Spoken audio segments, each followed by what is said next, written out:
Let's go and take a look at assignment number 2, which is due on January the 21st by 11:59 p.m. Central Time.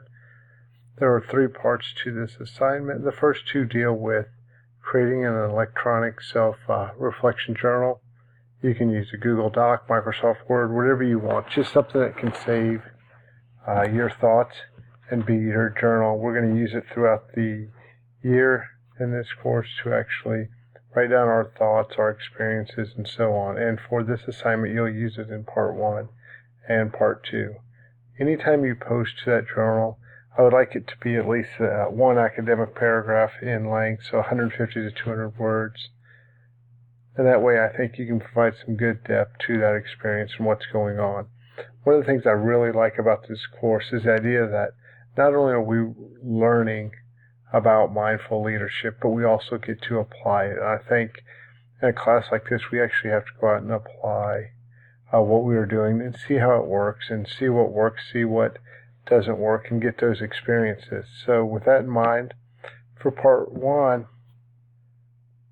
the chapter talked a lot about attention and being mindful, being in the present. So for part 1, I want you to journal about some experiences that you had where you are trying to be in the moment, trying to increase your attention and focus on the moment, with the idea that you block out all the other thoughts, all the other things that are going on. You're just in that moment. And just write about those experiences and what they're like. I know for me, I've been trying that, and sometimes I'm really successful. Other times I'll be talking to somebody and thinking about 20,000 other things. So keep that in mind for part 1. And again, write about 5 of those experiences. You can do more if you want to. And the whole idea is to also practice this as you're doing it. And the book talks about, and a lot of mindful leadership is based off the idea of meditating just to clear your mind. And the idea to clear your mind is the easier it is to focus on the present. Part 2. I came across this podcast, which I found really interesting. And this gentleman that they talk about, if you look at mindful leadership, he's all over the place. He was Google employee number 107, and he was an engineer and got into this field. But he tells this story about a king who, in order to make the right decision, always asked these 3 questions. And if you could answer these 3 questions, you will always make the right decision. The first one is, when is the most important time? And the answer is now. Right now is the most important time. Don't worry about the past. Don't worry about the future. Right now. Whatever you're doing at that second is the most important time. Who is the most important person? Whomever you are interacting with right now. And finally, what is the most important thing to do good for that person? So keep that in mind if you're an educator and you're in a classroom and a student has a question, to completely block out everything else that's going on.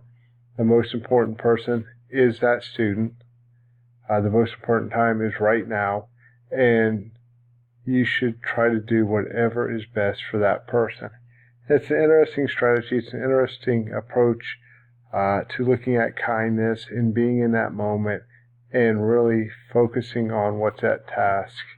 So I want you to try that out as well. It could be with a family member, friend, whoever it is. Try really focusing on that and write about your experiences.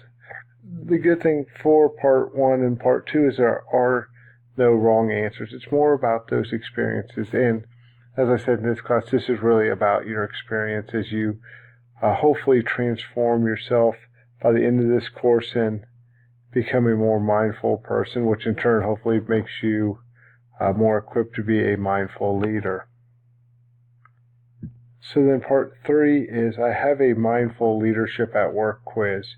And I came across an article talking about, these are some questions that, we need to ask, and I'll pull that up and show you what these questions are and walk you through that. Again, with this, there are no right or wrong answers, but I just want you to think about how you would actually respond to these questions. There are a total of 19 questions. For example, let's look at question number 1 where it says, I feel like I am able to be myself in the workplace. You rate it on a scale of 1 to 6, almost always, very frequently, somewhat infrequently, very infrequently, almost never. And you go through that for all 19 of these questions. Again, there is no wrong answer. The whole purpose is to kind of get an idea of where you stand in relation to these questions, and to also make you think a little bit about it. Again, don't think too much into these questions. Usually with any self-assessment, whatever first pops into your mind usually is the correct answer. And it's always interesting to see your answers and where you lie on this. So those are your assignments for this week, those 3 things. We also have a discussion question that you can look at and post to as well.